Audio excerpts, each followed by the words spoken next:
বিভিন্ন সময়ত প্ৰতিশ্ৰুতি দিয়া আমি দেখিবলৈ পাইছোঁ আগৰ চৰকাৰসমূহে কংগ্ৰেছ চৰকাৰে হোক এতিয়া বিজেপি চৰকাৰে হোক সকলো চৰকাৰ চলি থকাৰ সময়ত চৰকাৰী যন্ত্ৰই নিৰ্বাচন যেতিয়া আহে 14 চনৰ কথা ক'লে 14 চনৰ ৰাষ্ট্ৰীয় নিৰ্বাচনী ইস্তাহাৰত 6 জনগোষ্ঠী জনজাতিকৰণৰ বিষয়টো ডাঙৰকৈ লিখা আছিল 16 চনৰ অসমৰ নিৰ্বাচনৰ সময়ত 19 চনৰ ৰাষ্ট্ৰীয় লোকসভা নিৰ্বাচনৰ সময়ত 21 চনৰ বিধানসভাৰ নিৰ্বাচনৰ সময়ত সকলোতে 6 জনগোষ্ঠী জনজাতিকৰণৰ বিষয়টো আছিল মূল বিষয় কাৰণ তেওঁলোকে জানে যে 6টা জনগোষ্ঠীৰ জনসংখ্যাৰ যিটো হাৰ যিটো শক্তি ৰাজনৈতিকভাৱে এই শক্তি অতি শক্তিশালী আটাইতকৈ বেছি সেই কাৰণে নিৰ্বাচন যেতিয়া আহে বসন্ত অহাৰ বসন্তৰ বতৰত কুলিয়ে যেনেকৈ মাতে ৰাজনৈতিক দলসমূহেও তেনেকৈ এই নিৰ্বাচনৰ সময়ত এই বিষয়টো উত্থাপন কৰে বিজেপিৰ কথাই চাব যে 14 চনৰ পিছত 7.5 বছৰ অতিক্ৰম কৰিলে এবাৰো ট্ৰাইবেল এফেয়াৰ্ছ মিনিষ্ট্ৰীৰ লগত RGIৰ লগত বা আন কথা বতৰাবোৰক লৈ এটা যদি আলোচনা হৈছে আপোনালোকৰ মনত আপোনালোকৰ সকলোৱে মনত ৰাখক যে এটা আলোচনা হৈছে নেকি 6টা জনগোষ্ঠীৰ জনজাতিকৰণক লৈ এটাও আলোচনা আজিলৈকে দিল্লীত হোৱা নাই অৰ্থাৎ তেওঁলোকে এই বিষয়টো তেওঁলোকে একাষৰীয়া কৰি ৰাখিব খুজিছে ঠগিব খুজিছে এটা সময়ত বিভিন্ন ৰিপৰ্ট বিচৰা হৈছিল হিষ্টৰিকেল ৰিপৰ্ট বিচাৰিছিলে আন সোশিও পলিটিকেল ৰিপৰ্ট বিভিন্ন economic report socio economic report নৃতাত্ত্বিক বিভিন্ন ৰিপৰ্ট এইবোৰ ৰিপৰ্ট কৰিবৰ কাৰণে বিভিন্ন বিশেষজ্ঞ কমিটি গঠন কৰা হৈছিল গ্ৰুপ অফ মিনিষ্টাৰ্ছ গঠন কৰা হৈছিল যে কেনেকৈ এই 6 জনগোষ্ঠীয়ে জনজাতিকৰণ পাব পাৰে 6 জনগোষ্ঠীক জনজাতিকৰণ কৰিবলৈ যাওঁতে যিসকল জনজাতি ইতিমধ্যে স্বীকৃতি পাই আছে তেওঁলোকৰ কোনো অধিকাৰ যাতে খৰ্ব নহয় তেওঁলোকৰ সংৰক্ষণৰ ব্যৱস্থাটোৰ ওপৰত কোনো ধৰণৰ যাতে প্ৰভাৱ নপৰে সেই সম্পৰ্কত আলোচনা বিলোচনা হৈ গ্ৰুপ অফ মিনিষ্ট্ৰী ফৰ্ম কৰাৰ পাছত বিভিন্ন প্ৰতিবেদন তৈয়াৰ কৰাৰ পাছতো এই কামটো ৰৈ থাকিল বন্ধ হৈ থাকিল সেই কামটোক লৈ কেৱল মাত্ৰ তেওঁলোকৰ ৰাজনৈতিক যিটো লক্ষ্য সেই লক্ষ্যহে উপনীত হ'বৰ কাৰণে চিন্তা চৰ্চা কৰিলে গতিকে আজি এই মহোৎসৱৰ পবিত্ৰ মঞ্চৰ পৰা ক'ব খুজিছোঁ যে 6 জনগোষ্ঠীৰ জনজাতিকৰণৰ যিটো বিষয় এইটো 6টা জনগোষ্ঠীৰ ন্যায্য প্ৰাপ্তিৰ বিষয় এইটো ৰাজনৈতিক হাতিয়াৰ হ'ব নোৱাৰে আৰু ৰাজনৈতিক হাতিয়াৰ হিচাপে ব্যৱহাৰ হ'বলৈ দিব নালাগে এই দায়িত্ব সকলোৱে পালন কৰিব লাগিব কোনো কাৰণতে যাতে এইটো ৰাজনৈতিক হাতিয়াৰ হ'বলৈ দিয়া নহয় গতিকে কাইলৈ মুখ্যমন্ত্ৰী আহিব কেন্দ্ৰীয় মন্ত্ৰী আহিব তেওঁলোকে এই সম্পৰ্কত যাতে বক্তব্য ৰাখে তাৰ কাৰণে আপোনালোকে সকলোৱে দাবী উত্থাপন কৰাটো প্ৰয়োজন আৰু আমিও ভাবোঁ যে অনাগত দিনসমূহত যেতিয়া এই বিষয়সমূহ আগবাঢ়ি যাব আমি যিহেতু আঞ্চলিক ৰাজনৈতিক দল সেইকাৰণে আমাৰ স্থিতি স্পষ্ট আমি আগতেও কৈ আহিছোঁ যে ইয়াত থকা এক্সিষ্টিং জনজাতিসকলৰ অধিকাৰ খৰ্ব নোহোৱাকৈ সুকীয়া সংৰক্ষণৰ ব্যৱস্থা তৈয়াৰ কৰি প্ৰস্তুত কৰি প্ৰয়োজন সাপেক্ষে অসম চুক্তিৰ 6 নম্বৰ দফাত এই বিষয়টো বিশেষকৈ যিহেতু সাংবিধানিক ৰক্ষা কৱচৰ কথা তাত আছে তাৰ ভিতৰত সোমোৱাই হ'লেও সংৰক্ষণৰ বিশেষ ব্যৱস্থা গঢ়ি তুলি হ'লেও 6 জনগোষ্ঠীৰ জনজাতিকৰণ হ'ব লাগে এই ক্ষেত্ৰত কোনো ধৰণৰ ৰাজনীতি হ'ব নালাগে এই ক্ষেত্ৰত কোনো কাৰণতে কেতিয়াও তেওঁলোকে এইটো দয়া কৰি দিয়া বুলি তেওঁলোকে ভাবিব নালাগে গতিকে আমি এই বিষয়টোত আজিও সেইকাৰণে এই বিষয়টো এটা সংগ্ৰামী চিন্তাৰে সংগ্ৰামী কাম কাজেৰে এই বিষয়টোক আগবঢ়াই লৈ যোৱাটো আমি সকলোৱে বিচাৰিছোঁ আজি আন বিভিন্ন বিষয় আছে আপোনালোকে সকলোৱে জানে যে অসমৰ সমাজ জীৱনত কেনেকুৱা সংকটৰ সময় আহিছে এফালে আমাৰ বিভিন্ন জাতি জনগোষ্ঠীসমূহৰ অধিকাৰবোৰক লৈ আমি সংগ্ৰাম কৰি আছোঁ আমি প্ৰাপ্য অধিকাৰ আমি পোৱা নাই তাৰ লগে লগে আমাৰ জাতীয় জীৱনৰ যিবোৰ মৌলিক বিষয় আছে আমাৰ মাটি ভেটি সুৰক্ষিত হ'ব নে নহ'ব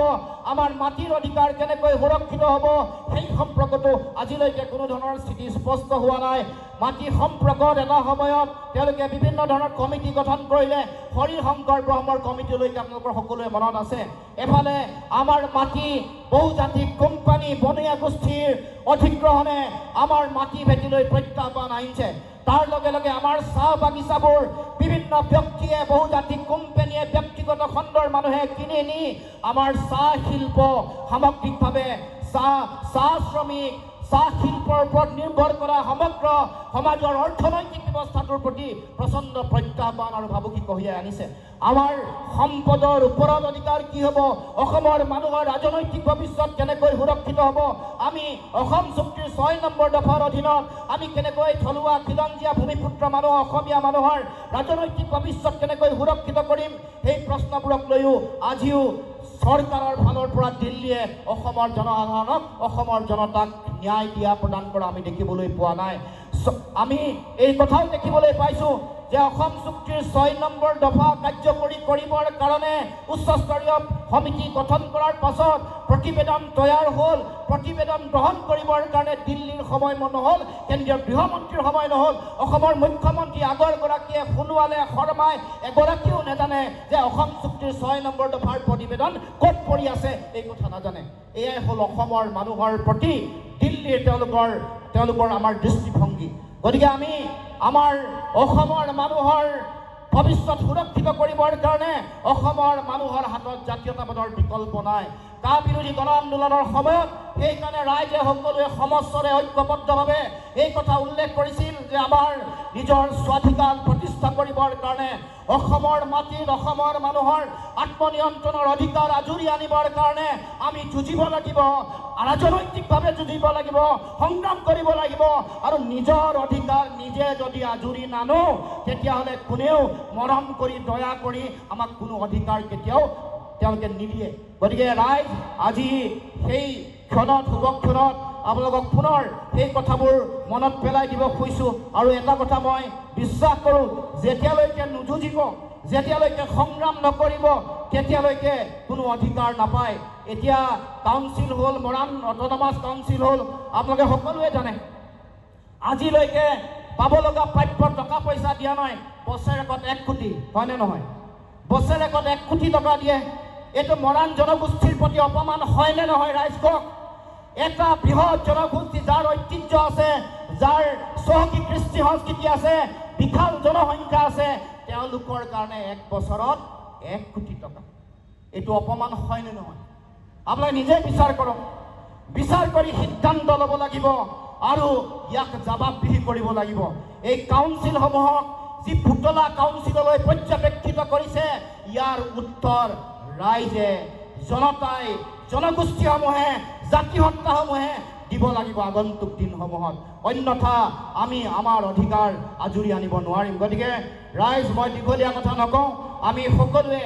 এই যিটো জাতীয় সংগ্ৰাম, এই জাতীয় সংগ্ৰামত আমি সকলো আছোঁ, একেলগে আছোঁ। কোনোবা ৰাজনৈতিকভাৱে আমি সংগ্ৰাম কৰিছোঁ, কোনোবাই ৰাজপথৰ জাতীয় সংগ্ৰামত সকলো ব্ৰতী হৈছে। গতিকে আমি সকলোৱে সন্মিলিতভাৱে আমি অসমীয়া মানুহৰ, অসমৰ প্ৰতিটো জাতি জনগোষ্ঠী, ভাষা ভাষী, ধৰ্মাৱলম্বী লোকৰ সমন্বয়ত গঢ় লৈ উঠা যিটো জাতীয় সত্তা, তাৰ হকে আমি প্ৰত্যেকেই যুঁজিব লাগিব। প্ৰত্যেকেই সেই চিন্তাৰে অধিকাৰ যেতিয়ালৈকে অসমৰ মাটিত অসমৰ মানুহৰ ভৱিষ্যত সুৰক্ষিত নহ'ব,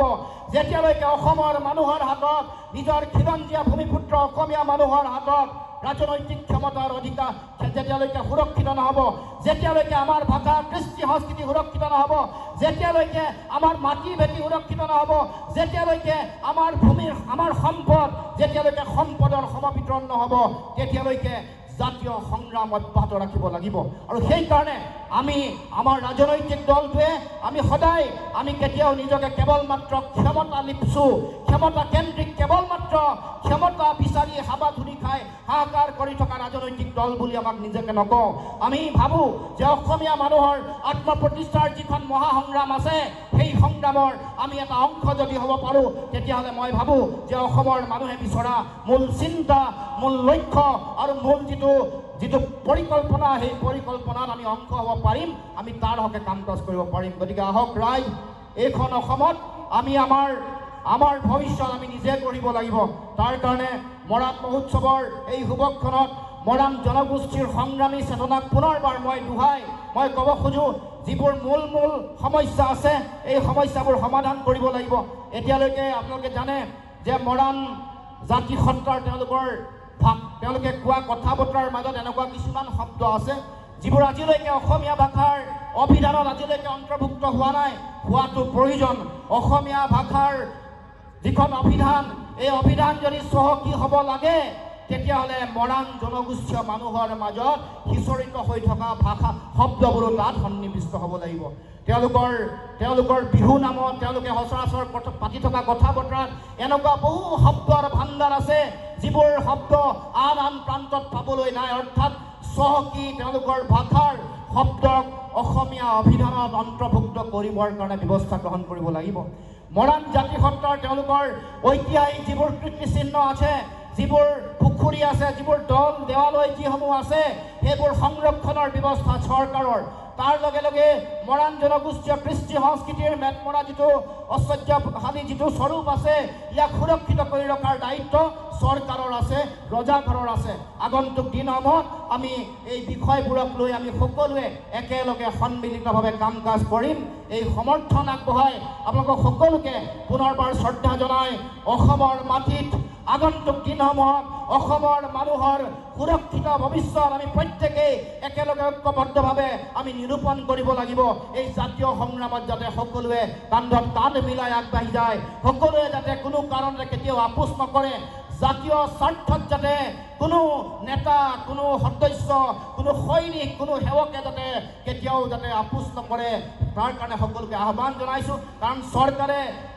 তেওঁলোকে চাই থাকে যে কাৰোবাক কিনিব পাৰে নেকি। গতিকে আমি মনত ৰাখিব লাগিব যাতে আমি কোনো কাৰণতে কেতিয়াও আপোচ নকৰোঁ, কোনো কাৰণতে কেতিয়াও জাতীয় স্বাৰ্থত যাতে আমি বিক্ৰী নহওঁ। সেই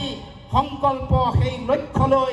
সেই অংগীকাৰ সকলোৱে গ্ৰহণ কৰি হৃদয়ত স্থাপন কৰি আহক। আমি অসমীয়া মানুহৰ সন্মিলিত জাতীয় সংগ্ৰামক সকলোৱে ঐক্যবদ্ধভাৱে আগবঢ়াই লৈ যাওঁ আৰু অসমৰ মাটিত অসমীয়া মানুহৰ জাতীয়তাবাদৰ বিজয় নিচান নীলিম আকাশত সগৌৰৱেৰে স্বাভিমানেৰে উৰুৱাই অসমীয়া জাতি সত্তাক পৃথিৱীৰ মানুহৰ আগত শক্তিশালী ৰূপত প্ৰতিষ্ঠা কৰোঁ। এইখিনিকে কৈ সকলোকে সশ্ৰদ্ধ প্ৰণিপাত জনাই, সকলোকে সংগ্ৰামী অভিনন্দন জনাই মই মোৰ বক্তব্য সামৰণি মাৰিছোঁ। ধন্যবাদ। জয় অসম।